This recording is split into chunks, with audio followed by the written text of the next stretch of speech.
Good morning, sunshine. This is a beautiful day here in London, and I just finished a sister circle and wanted to talk to you about a hot topic: what your unhealthy feminine is.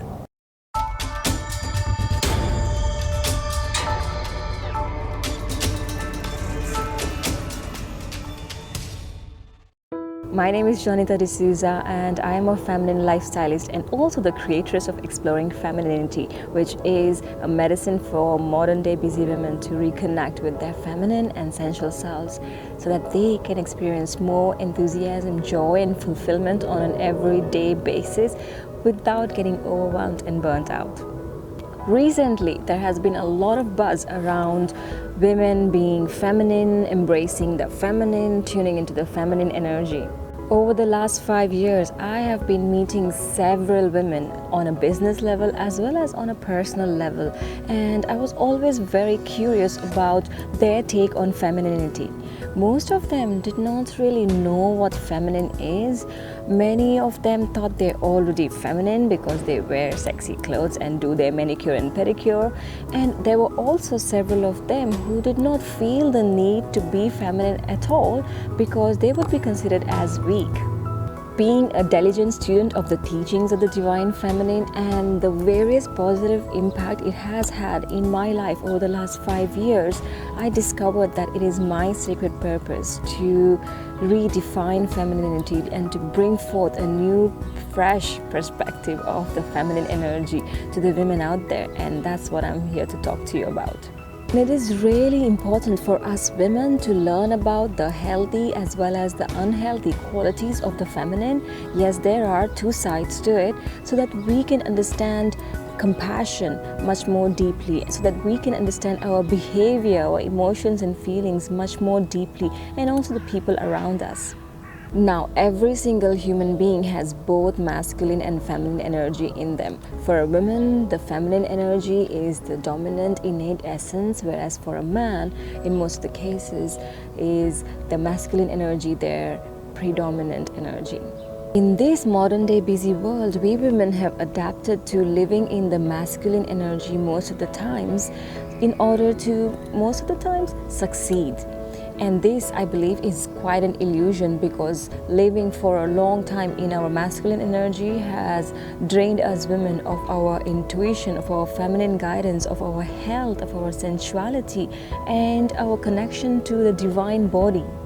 And in my work with women, and also from my personal experience, I know that deep within, women are longing to reconnect to their innate essence, which is the feminine essence, without being seen as lazy or weak or less than.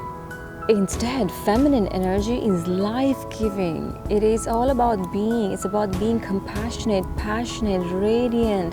It's about being intuitive. It's about contributing to the world. It's about having healthy boundaries. It's also about wisdom and births and beginnings. Now, I know that we women are really compatible to our environment, and we've done a really great job in developing our masculine muscles to this masculine energy, I should say, to this extent that we have actually kind of overdeveloped these muscles. And now is the time for us to really sit back and tune into what the feminine energy has to give to us, and then see how this balance can really improve our lifestyle. Most of us women of the busy modern day lifestyle who are unaware of their feminine are actually currently operating in an unhealthy feminine energy, which is draining the hell out of them. So what do I mean by unhealthy feminine trait? Let me name a few: being demanding, sulky, jealous, manipulative, needing external validation, self-sacrificing, victimhood, needy, insecure, erratic, emotionally hungry, desperate, and fearful. So I want to ask you this crucial question: which of these unhealthy feminine traits are you falling into in your day-to-day life, and if it is really serving you or not? And I'm really sure that you know what I'm talking about. It is once you become aware of your unhealthy feminine trait, only then you can stop going down into this negativity spiral.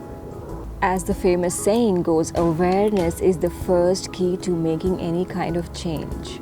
And once you're aware of your unhealthy feminine trait, don't self-sabotage. It's nothing to feel ashamed or guilty about. Again, that's another unhealthy feminine trait, but it's an empowering thing. Ask yourself some good questions like, how can you change it? How can you resolve this? How can you make the situation better?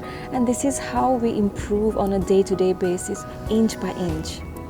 For a very long time, I have lived with quite a few unhealthy feminine traits like jealousy, sacrifice, neediness, victimhood mentality, etc. And believe me, it wasn't a happy place to be. I suffered inside every single day, and that's why I'm so passionate for you to recognize that pattern in you, because that will lead you to bring forth the new and the better and the desirable version of yourself. I also want to say that these unhealthy feminine traits that we have within us can really exponentially help us to grow. So they sometimes become part of our shadow. We always don't get rid of them totally, but what I'm talking to you is the recognition of it. And if you're looking to make changes and don't know how to go about it, you can visit my website junitadisuza.com. I have plenty of free resources for you to reconnect with your feminine. Now, I would like to hear from you. What is your unhealthy feminine trait? Share with me in the comments below.